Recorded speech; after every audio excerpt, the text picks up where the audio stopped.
Rocking the Journey podcast. I'm Debbie Binner and I'm one of the co-founders of Rock My Age. Now, our mission is to encourage women of every age to live their best possible lives. And today I'm really excited because I've got Dana Mayer, she works at Triyoga reading tarot cards. I'm a real big fan of Triyoga. Having been a yoga teacher for a long time.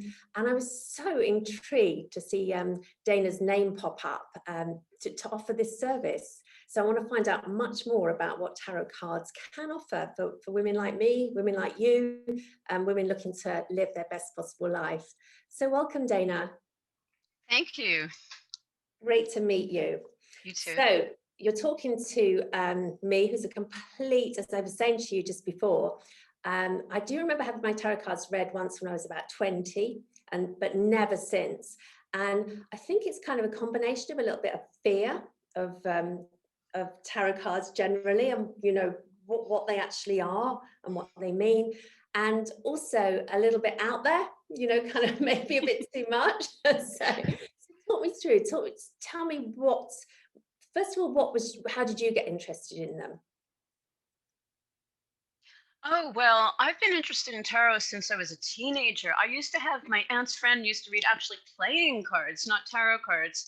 And I picked up a deck when I was about 19 and they were really accurate. And I just went, oh, that's way too scary. And I put it away for like years and years and years. And then when I got into my 40s, I just felt called to do it again. And I started studying and I started generally doing more spiritual things. Like I studied tarot, I studied shamanic healing, Reiki, a whole bunch of spiritual things at once. And I was just very drawn to it. And by the time I was in my 40s, I actually felt like I could be of service using tarot rather than just going, oh, no, too scary. I could actually make something of it and work with the cards.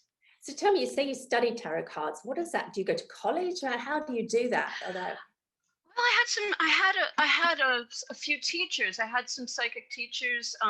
One was a very well-known psychic in the UK. A couple were people who read on a TV show called Psychic Today. So we just did courses. Another one was a psychologist.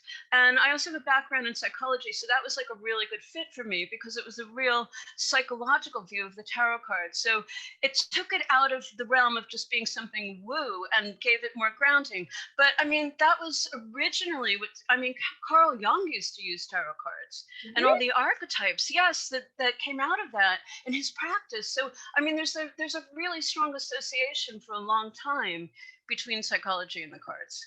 Yeah, which is so fascinating to hear because it is, because I'm starting to think, having read around the subject a little bit, that this is a tool that could be very useful for people. It's not just like we used to think about somebody sitting on a pier telling people, reading people their fortunes. This could actually be a good mental health tool that is quite accessible. So tell me, how does it work? What happens? And I know you've got a deck of cards there so you can demonstrate. So I'm coming in. How does it all start? Oh, well, normally people would ask a specific question. I mean, they might just say, give me a general reading, see what comes up. And I can do that. But if I do that, they may get something very different than what they have in mind because the cards almost have a mind of their own and tap into something that the person asking the question needs to know. Or they can ask a very specific question, like, for instance, I'm having problems in my relationship. Is this likely to work out? Or will I get this new job? Or is this house move a good thing? Something like that. And then we can explore that. And often tarot is a good tool for backing up somebody's intuition. So if they already have an inkling of a certain direction or a certain course, what they should or shouldn't do. And it can also kind of illuminate kind of like hidden corners of things that are right below consciousness. So they might get some more information that way. So it's a great tool for backing up intuition and kind of like, aha, oh, I really needed to know about that. Both of those things. So coming into, so you do this online, do you, or does somebody come in to see you? I do both. I mean, now I'm working a lot online since the pandemic. And right now with Triyoga, I'm exclusively online at the moment. I was seeing people in person, but right now it's just online. So it's primarily online. So say I was coming to you, I'd ask a question, for example, I'm just about to start a new job. Is this the right job for me? or the right direction for me, what happens next? Do you deal some cards or? Yeah, I have people concentrate on the question, and then I have them pick part of the deck, and then we lay out the cards and we explore what's there. So, and so, you know, having seen tarot cards, you know, in films and things like that, and there's always that idea of the, you know, this awful card that comes up and is telling you something that really terrible is going to happen. That's not true. No, I mean, I feel that's a really sensationalized aspect of tarot. I mean, especially like if you watch the Bond films and it's just like, ah, oh no. But none of the cards are really bad. I mean, people have, I guess, misconceptions about the cards. Like, for instance, the death card is always a biggie. Yeah. It's like people are like, oh my goodness, but that rarely stands for a literal death. It's just a profound change in that person's life. The death of something in that person's life, ready to move on to something new. Yeah, so often it's a profound interchange. So often that's a really good thing. And it's not a bad thing. It's an opportunity. And it's something like really needs to change, and it's going to change on a really deep inner level. And so it can be a really nice, juicy, great card to have come up. Yeah, yeah. So show us a couple of other cards and tell us what they could mean. Okay, for instance, I've drawn the World. Now, this is a card that can stand for travel, because you can see she's like sitting on top of the world. Yep. So it can stand for travel, movement. It can also stand for endings, though, and the idea that something ends and something else begins. And then we have reverse meanings too. So if it's reversed, it could be something like you want to travel, but you can't, or you don't want things to end, things feel stuck. I mean, depending on the context of the cards around it. Yeah. Let's see what else. Oh, this is a good one. Seven of Swords. This is a card of deception. Now, this is a card that often comes up if people are asking about their love life and there's a third party involvement, or something like they're being self-deceptive. Right. Something like that. Let's see what else we've got here. Oh, the Wheel of Fortune. This is a cool card, because this is like the karmic wheel turning. Right. So something else is like almost feels destined to happen. What else? Four of Swords, waiting. This card can feel like suspended animation. Often if people just feel stuck or feel like they're waiting for information to come in, this card will be drawn. And so what kind of people would come? And I mean, do people come regularly to kind of check out their decision making or what's happening in their life? Or how does that work? Well, people come, I guess there's a fine line. People do come back. I mean, I wouldn't encourage people to come like every week or something like that, because that would be too much, because things naturally progress. They need time to change. Also, people need to use their own powers of decision making and autonomy and free will and that sort of stuff. But I mean, people do come like sometimes every several months, every 6 months, every year, something like that, to kind of check in. And it's nice to get an update to see like how things progress. And often they were like, you were so right. And that's really nice. That's really positive feedback. So yeah, people can come regularly. Sometimes people just have a major decision and they come once, and sometimes they come again and again. It really depends. And Dana, do you see things? Do you kind of, when people deal the cards, do you get that sense of, oh, I can really feel what's happening here? Is there something about what you're doing, or is it all in the cards? No, it's definitely. I mean, I definitely feel things. Like sometimes I'll pick up on the emotions of the situations. Yeah. I'll just know things. I'll just get a sense of knowing. When people are asking the question, I sometimes I see pictures, and that's the most. I mean, people often think like clairvoyance, like that's the most common thing. But I feel like I'm more clairsentient. Like I pick up on the emotions and the feelings, and claircognizant, which is knowing. Yeah. And once in a while I'll hear things, but that's not very often. So yeah, I do definitely get what people would think of as a sixth sense when I. Right. Yeah. And is that something you feel you had as a young person, as a young girl, that you always saw more things? Yeah. Always. I was always the kid who knew things, and sometimes it worked to my advantage and sometimes it didn't. But I feel as I got older, like people were like more respectful, because if you're a kid and you know things about the adults around you, it's like sometimes people don't want you to know. But yeah, as I got older, it got into more positive things. So definitely.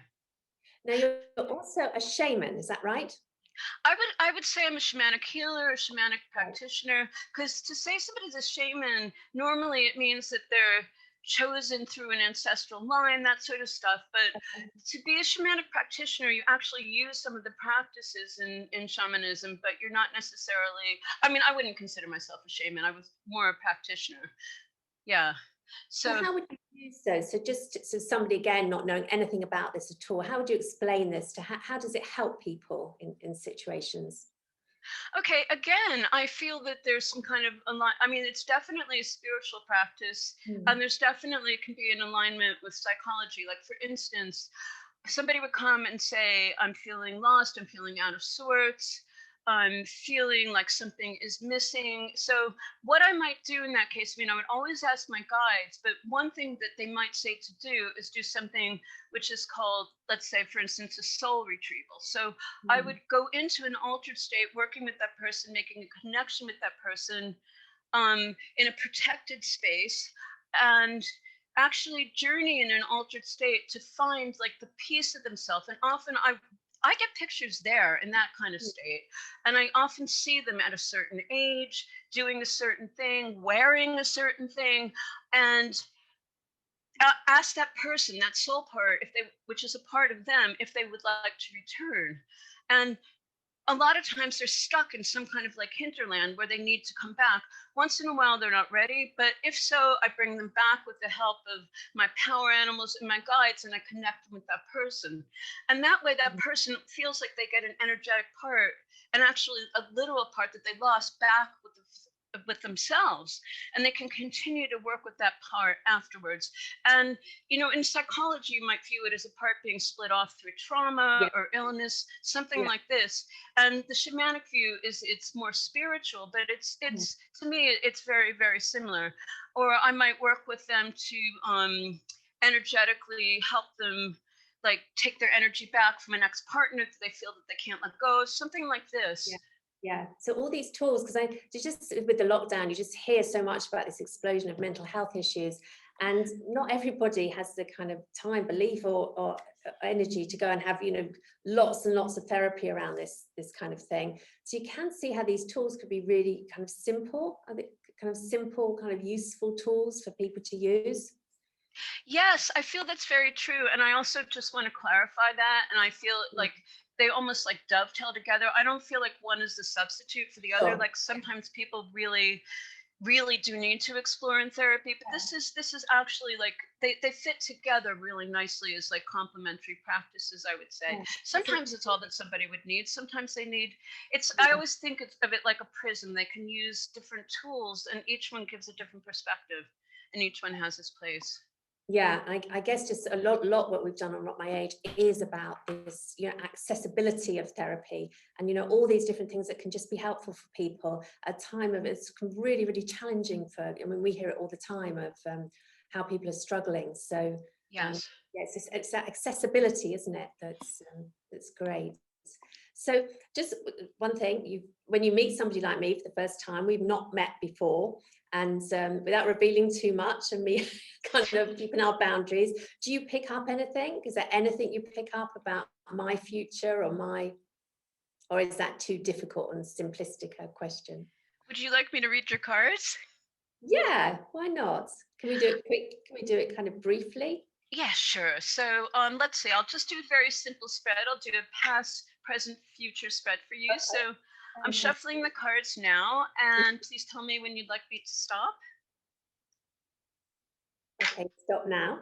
Okay, I'm cutting the deck into 1, 2, and 3. Which one would you like? 3. Okay, so let's see. See what's coming up in your future, and also anything you might need to know. All right. Can we see can you put the deck to the camera so we can see Yeah, it? definitely. I'll show you the cards as they come up. Okay. A lot of pain that you've been holding on to and on to better times. This is like onwards and upwards. Dana, I mean, I won't share too much, but that's pretty amazing. I mean, that's just a tiny snapshot, isn't it, of the kind of thing that, yeah, I mean, the one thing, Dana, you've got me really, and reading about you, and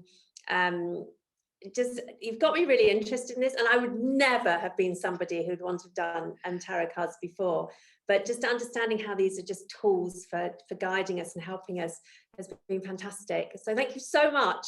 Thank you for your time. Thank you. And you're available at through Triyoga, is that right? And yes.